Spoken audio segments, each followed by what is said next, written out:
Alors bonjour à tous. Aujourd'hui, nous continuons la lecture de l'interprétation des textes du livre de l'Apocalypse. Donc une interprétation possible du livre de l'Apocalypse par le vénérable Barthélemy Olsozer. Et nous sommes toujours dans le chapitre 7, mais au verset 9 à 17 désormais. Nous allons voir qu'il va être question, de façon générale, de la consolation de l'Église triomphante des tribulations passées et des victoires remportées par les saints martyrs dans les persécutions. Donc je lis le verset 9. Après cela, j'ai vu une grande multitude que personne ne pouvait compter, de toute nation, de toute tribu, de tout peuple et de toute langue, qui étaient debout devant le trône. Alors dans ces paroles et celles qui suivent, l'apôtre décrit et révèle l'état bienheureux de tous les saints martyrs existant dans l'Église triomphante, lesquels, au temps de Dioclétien et des tyrans qui le précédèrent, passèrent à la vie éternelle par de nombreuses tribulations et par une mort cruelle. Le but que se propose saint Jean dans cette description est de conforter et consoler les soldats chrétiens qui auront encore à souffrir jusqu'à la consommation des siècles pour la foi, pour la justice et pour la gloire de Dieu dans l'Église militante, etc. Donc le texte nous dit « après cela ». Donc ces deux mots doivent s'entendre selon l'ordre des choses révélées. Je vis une grande multitude donc de martyrs et de saints qui, dans les 3 premiers siècles de l'Église, arrivèrent à la gloire céleste, que personne ne pouvait compter. L'apôtre ne détermine pas le nombre de ces martyrs pour faire comprendre qu'il fut immense, comme on le voit parce qu'il a été dit précédemment. Le texte continue, de toute nation, de toute tribu, de tout peuple et de toute langue. Il cite ces 4 genres divers de multitudes pour dire qu'une foule d'hommes de toutes les nations qui sont sur la terre, dans les 4 parties du monde, arrivèrent par le martyr à la vie éternelle, et aussi pour nous faire comprendre qu'aucune classe d'hommes n'est exclue de la gloire céleste. Donc le texte nous dit « Je vis cette multitude debout devant le trône ». Ces mots expriment l'état de ces saints qui jouissent de la vision béatifique de Dieu et de la stabilité du repos éternel. Le texte continue. Et devant l'agneau, c'est-à-dire jouissant de la présence de l'humanité du Christ, qu'ils pourront contempler selon toute l'étendue de leurs désirs, ils seront de plus revêtus de robes blanches, c'est-à-dire enrichis de gloire, de récompenses et des auréoles spéciales proportionnées à leurs combats, à leurs travaux et à leurs mérites. Enfin, ils seront debout devant le trône, donc avec des palmes en leurs mains, en signe de leur victoire complète qui ne saurait jamais l'être dans la vie présente, puisque les plus grands saints ont toujours à combattre ici-bas, dans quelque situation qu'il soit. On voit donc, par ce qui vient d'être dit, qu'il ne peut être question de cette description que de l'état de l'Église triomphante au ciel. Je continue avec le verset 10. Et il criait à haute voix. Ces paroles indiquent l'office particulier des saints dans le ciel, en même temps que la véhémence et l'ardeur de l'amour avec lequel ils louent et glorifient Dieu et l'agneau, par reconnaissance pour leur salut dont ils se tiennent assurés pendant toute l'éternité, disant « Le salut vient de notre Dieu assis sur le trône ainsi que de l'agneau ». C'est-à-dire que le salut, la félicité et tous les biens dont ils jouissent leur viennent de Dieu et de l'agneau. On continue avec le verset 11. Et tous les anges étaient debout autour du trône, et des vieillards et des 4 animaux. Ils se prosternèrent sur le visage devant le trône et ils adorèrent Dieu. Suit ensuite un applaudissement général de tous les saints anges sur le salut de ces glorieux martyrs, puisque nous lisons « Et tous les anges étaient debout », donc prêts à exécuter toute volonté divine, autour du trône et des vieillards et des 4 animaux. Ces anges de l'Église triomphante forment 3 hiérarchies, divisées en 9 chœurs. Ils étaient debout autour du trône de Dieu, et des vieillards, c'est-à-dire des prophètes, des apôtres et des 4 animaux, des 4 évangélistes et des docteurs, où ils sont continuellement prêts à servir Dieu leur Créateur, selon que l'indique l'expression « debout ». Ils se prosternèrent sur le visage devant le trône et ils adorèrent Dieu, nous dit le texte. Ces paroles expriment la soumission la plus parfaite, le respect et l'humilité avec lesquels ces esprits angéliques adorent pendant toute l'éternité Jésus-Christ, vrai Dieu et homme tout ensemble, lui rendant toute louange et toute gloire pour l'état de leur béatitude, et lui exprimant leur reconnaissance pour le triomphe des saints martyrs en disant « Ainsi soit-il ».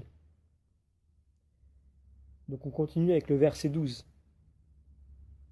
Bénédiction, gloire, sagesse, action de grâce, honneur, puissance et force à notre Dieu dans les siècles des siècles. Amen. Ainsi soit-il. Ceci veut dire que ces anges bénissent Dieu, le louent et le glorifient sa force, son nom et sa sagesse, en ce qui concerne ses attributs éternels. Ils lui rendent des actions de grâce pour les tribulations qu'endurèrent ces saints martyrs et qui lui procurèrent une si grande gloire. Honneur, donc dans les églises publiques et sur les autels qui furent construits dans tout l'univers après la dernière persécution de Dioclétien. Puissance, donc par les miracles faits en témoignage de la foi. Force, dans la résistance aux tyrans et aux persécuteurs de l'Église. Et enfin, constance admirable des saints martyrs, dont la multitude presque infinie de l'un et de l'autre sexe triomphe de tous les supplices et parvint au royaume céleste. Or, ces saints anges déclarent que tous ces avantages doivent être attribués au Seigneur, source unique et océan de tous les biens. Puis ils terminent par la parole « Amen ». Ainsi soit-il. Donc pour exprimer leur ardent désir que cela s'accomplisse ainsi. Nous continuons avec le verset 13. Alors, un des vieillards prenant la parole me dit « Qui sont ceux qui paraissent revêtus de robes blanches, et d'où viennent-ils » Donc c'est avec la plus grande sagesse que l'un des vieillards fait ici une question sur ces personnes, sur ce qu'elles sont et comment elles parvinrent à l'état de béatitude. Il fait cette question pour la consolation, la joie et l'espérance des justes, au milieu de toutes les adversités qu'ils devront subir sur la terre de la part des impies par la permission de Dieu. Il l'a fait aussi pour nous faire comprendre que le martyre et la mort des justes ne tournent pas à leur honte, mais qu'ils sont au contraire le passage à un état qui est la réunion de tout bien et de toute gloire. Nous lisons dans la Bible, « Les âmes des justes sont dans la main de Dieu, et le tourment de la mort ne les touchera point. » Ils ont paru morts aux yeux des insensés, leur sortie du monde a passé pour un comble d'affliction, et leur séparation d'avec nous pour une entière ruine, et cependant ils sont en paix. C'est ce que les impies seront forcés d'avouer et de déplorer eux-mêmes au dernier jugement pour leur honte éternelle, mais ce sera trop tard. Nous lisons également « Alors les justes s'élèveront avec une grande fermeté contre ceux qui les auront tourmentés et qui leur auront ravi le fruit de leurs travaux. » À cette vue, les impies seront troublés et seront dans un grand effroi. Ils seront surpris d'étonnant en voyant tout d'un coup, contre leur attente, les justes sauvés. Ils diront en eux-mêmes, dans le serment de leur cœur, étant touchés de regrets et jetant des soupirs, « Ce sont ceux-là qui ont été autrefois l'objet de nos railleries, et que nous donnions pour exemple de personnes dignes de toutes sortes d'opprobres. Insensés que nous étions, leur vie nous paraissait une folie, et leur mort une honte. Cependant, les voilà élevés au rang des enfants de Dieu, et leur partage est avec les saints. » Donc je reprends le texte de l'Apocalypse. Alors un des vieillards prenant la parole me dit, etc. Donc ce vieillard, c'est Saint Pierre, le premier d'entre les prélats de l'Église. Il dit, qui sont ceux qui paraissent revêtus de robes blanches, et d'où viennent-ils? Et au verset 14, nous lisons, je lui répondis, Seigneur, vous le savez. Saint Jean reçoit à l'instant même de la vérité éternelle une réponse pleine d'instructions pour nous. Et il me dit, ce sont ceux qui sont venus ici après de grandes afflictions. C'est-à-dire, ce sont ceux qui furent l'opprobre des hommes sur la terre et qui endurèrent toute espèce de supplice.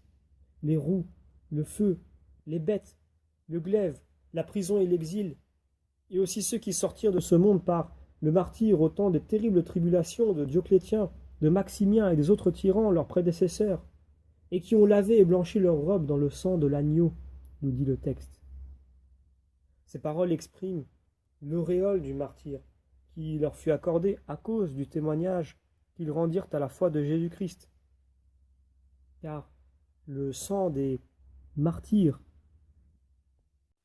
est pris moralement pour le sang de l'agneau, parce que ce sang est celui de ses membres, dans lesquels il souffre la persécution, comme il le dit lui-même, dans le livre des Actes au chapitre 9. « Saül, Saül, pourquoi me persécutes-tu » Il est dit aussi qu'ils ont lavé et blanchi leur robe dans le sang de l'agneau, parce que tout le mérite et la mort des saints sont fondés sur les mérites, la mort et le sang de l'agneau, Jésus-Christ, en qui ils sont enracinés, comme le palmier dans la vigne, et à qui ils sont unis comme le fruit à l'arbre, et comme la plante à la semence, etc. Nous continuons avec le verset 15. C'est pourquoi ils sont devant le trône de Dieu et ils le servent jour et nuit, etc. Suit ici la digne et pleine récompense qui leur est accordée en proportion de leur tribulation, et qui est exprimée par ces mots « c'est pourquoi ». Ces paroles spécifient de plus les 8 béatitudes correspondant aux 8 degrés de vertu difficiles à atteindre, et aux 8 principales victoires que les chrétiens doivent remporter pour parvenir au royaume céleste. Ce sont ces 8 récompenses ou béatitudes que Jésus-Christ a promises à ses soldats, en Saint Matthieu chapitre 5. Ce nombre 8 désigne aussi l'universalité et la satiété de tous les biens du ciel, comme nous le verrons. Le premier degré des vertus chrétiennes, c'est la pauvreté d'esprit, dont le chrétien doit être armé pour se disposer à perdre plutôt tous les biens temporels que de renier la foi. Il doit être disposé aussi, dans la persécution, à distribuer ses biens aux pauvres, comme le fit Saint Laurent et tous les autres martyrs, lorsque les tyrans persécutaient les fidèles dans leurs propriétés temporelles. Or, c'est à ce sacrifice généreux de tous les biens temporels que Jésus-Christ promet le royaume des cieux, qui est la stabilité éternelle dans la gloire et dans le bonheur. Aussi, Saint Jean ajoute à cette occasion, c'est pourquoi ils sont devant le trône de Dieu, donc pendant l'éternité, et le voient face à face tel qu'il est. Le second degré, c'est la douceur, la mansuétude et la patience avec lesquelles les saints martyrs portèrent le joug et subirent la tyrannie des rois de la terre, à l'exemple de Jésus-Christ leur maître. Ils se laissèrent immoler comme des agneaux sans se plaindre, vainquant ainsi le mal par le bien. Or, c'est en récompense de cette vertu que la seconde béatitude leur est promise. Elle consiste dans la possession de la terre, c'est-à-dire dans une parfaite liberté et dans la jouissance éternelle du souverain bien, car ils régneront avec Jésus-Christ, leur chef, dans les siècles des siècles, comme ils règnent avec lui sur la terre, puisque c'est régner que de servir Dieu. C'est pourquoi saint Jean ajoute « Et ils le servent de jour et nuit dans son temple », c'est-à-dire qu'ils le servent jour et nuit dans le repos, la liberté et la félicité éternelle, louant leur Créateur, sans avoir jamais plus rien à craindre. Nous lisons dans les psaumes « Heureux ceux qui habitent votre maison, Seigneur, ils vous loueront à jamais. » Donc, par le temple, on entend ici l'empyrée, le palais du roi éternel, le tabernacle incorruptible, dans lequel Dieu habite avec les saints et avec les anges, comme nous le verrons au chapitre 21. Le troisième degré, ce sont les pleurs des justes et leurs gémissements dans les adversités, dans l'instabilité, dans les tourments, dans les tentations et dans les innombrables misères et calamités de ce monde. Mais en revanche, il leur est promis une pleine consolation et une félicité parfaite qui consistera à être avec Jésus-Christ et à régner avec ce monarque infiniment juste, saint et puissant, dont la bonté, la puissance et le règne demeureront fixes et immuables pendant toute l'éternité. C'est pourquoi saint Jean dit « Et celui qui est assis sur le trône régnera sur eux. » Car ils ne seront plus soumis à aucun roi de la terre pour le servir, et leur état bienheureux ne changera plus dans les siècles des siècles. Parce que notre Seigneur Jésus-Christ, le roi des rois, le Seigneur des seigneurs, dont le joug est doux et le fardeau léger, sera leur roi. Il régnera sur eux dans toute l'éternité, et ils ne pourront plus en être séparés. Le quatrième degré est le zèle de la justice, auquel il est promis une satisfaction parfaite de tous les désirs et la satiété de tous les biens. Car les justes et les saints de Dieu sur la terre, voyant que ce monde est rempli de maux, éprouve une telle affliction d'esprit de ne pouvoir y porter remède qu'on peut la comparer aux ardeurs de la faim et de la soif. Quelle grande peine, en effet, n'éprouve-t-il pas en considérant l'oppression des pauvres, des pupilles et des veuves, et en voyant que les impies prédominent sur les justes? Ils sont témoins des folies des méchants et du mépris des sages. C'est avec douleur qu'ils contemplent tous les biens qu'on empêche de réaliser. Tant d'âmes qui périssent, tant de guerres et de procès injustes. Enfin, ils se voient forcés de reconnaître, sans pouvoir y remédier, qu'il n'y a ni justice, ni vérité, ni crainte de Dieu, ni charité, ni bonne foi dans la plupart des hommes. Or, c'est assez juste que saint Jean applique ces paroles consolantes au verset 16. Ils n'auront plus ni faim ni soif. Donc, car ils seront pleinement rassasiés et satisfaits dans tous leurs désirs, en connaissant d'en haut les décrets de la volonté divine. On lit dans le livre des psaumes, au chapitre 16, « Pour moi, Seigneur, revêtu de justice, je verrai votre visage. Je serai rassasié quand m'apparaîtra votre image. » Ces justes ne seront plus soumis alors aux infirmités du corps pendant toute l'éternité. Le 5e degré des vertus chrétiennes, c'est d'être miséricordieux en aimant les pauvres, les misérables, les affligés, les veuves et les orphelins, en secourant les indigents et en se montrant doux, affable, bienfaisant et compatissant envers le prochain dans la charité de Jésus-Christ. C'est en récompense de cette vertu que l'apôtre promet à ceux qui l'auront pratiquée la miséricorde de Dieu, qui les préservera des peines de l'enfer et les rassurera contre toute tribulation dans les siècles des siècles. Car il ajoute « Et les ardeurs du soleil et d'aucun autre feu ne les incommoderont plus. » C'est-à-dire que Jésus-Christ, le soleil de justice, ne tourmentera dans l'enfer que les impies, que les tyrans et les hommes sans pitié. Et aucune des grandes et nombreuses tribulations de ce siècle n'inquiétera plus ceux qui auront fait miséricorde. Le 6e degré, c'est une vie sainte, immaculée, chaste, sobre et pieuse dans ce monde. Cette vertu sera récompensée par la vision éternelle de Dieu dans son royaume où rien de souillé ne peut entrer. Là, nous continuons avec le verset 17.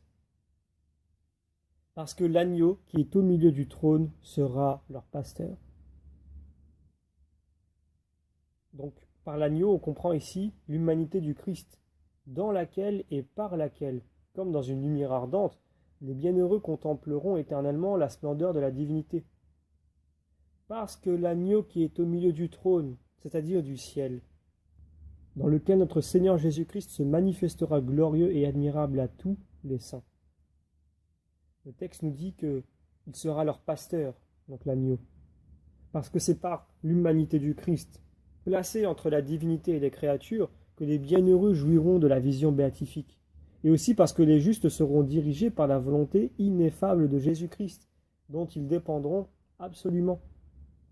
Et le Seigneur nous permettra plus qu'ils puissent errer ni pécher pendant toute l'éternité. Mais ils resteront parfaitement unis à leur Créateur, dans un repos parfait, et seront comme absorbés en lui d'une manière ineffable. Or, c'est par le secours de l'humanité du Christ qu'ils jouiront éternellement de ce bonheur infini. C'est pourquoi ils n'auront plus à craindre de perdre la vision béatifique, dont ils jouiront avec un plaisir toujours nouveau, puisqu'il n'y a rien qu'on puisse posséder au-delà.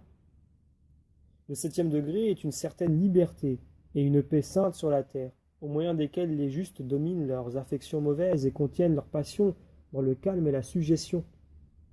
C'est de là qu'ils demeurent inébranlables dans les calamités, les adversités et les persécutions, ne perdant jamais le calme et la paix du cœur, et se reposant en Dieu, sur le témoignage de leur bonne conscience. L'apôtre promet à ceux-ci la filiation de Dieu, par laquelle les désirs des saints seront pleinement accomplis et satisfaits, puisqu'il n'y a rien de plus grand qu'ils puissent posséder, rien de plus digne qu'ils puissent désirer, rien de plus doux dont ils puissent jouir, rien de plus admirable qu'ils puissent contempler de leur Dieu avec toutes ses perfections. Le texte continue, et il les conduira aux fontaines des eaux vives, c'est-à-dire à l'immortalité et à la satiété de tous les biens et de tous les désirs possibles. C'est pour exprimer cette variété et multiplicité des biens que saint Jean dit au pluriel « Il les conduira aux fontaines des eaux vives ». Nous obtiendrons conséquemment cette plénitude de bonheur et cette filiation divine après la résurrection universelle des corps, lorsque nous serons appelés les fils de Dieu et que nous verrons notre Créateur face à face et tel qu'il est. Le 8e degré des vertus, enfin, c'est de souffrir les persécutions, les adversités, les chaînes, la prison, la perte des biens temporels et la mort même avec patience et humilité pour la justice et la foi de Jésus-Christ. C'est de ce dernier degré que saint Jean dit « Et Dieu essuiera de leurs yeux toute larme », c'est-à-dire que Dieu ne permettra plus contre eux aucun sujet d'affliction, mais qu'il leur accordera une pleine et parfaite consolation. Autant ils auront souffert, autant ils seront consolés, de sorte qu'aucun d'eux ne se plaindra de ses tribulations et de ses adversités passées, puisqu'il jouira des biens éternels qu'elles lui auront procurés en proportion des maux qu'il aura endurés et des sacrifices qu'il aura dû faire. Et donc nous terminons ici la lecture de l'interprétation des textes du livre de l'Apocalypse, du chapitre 7, donc des derniers versets. Et dans la prochaine vidéo, nous démarrerons une nouvelle section qui concerne donc les chapitres 8 et 9 et qui parleront de l'ouverture du 7e sceau et des 6 premiers anges qui sonnèrent de la trompette.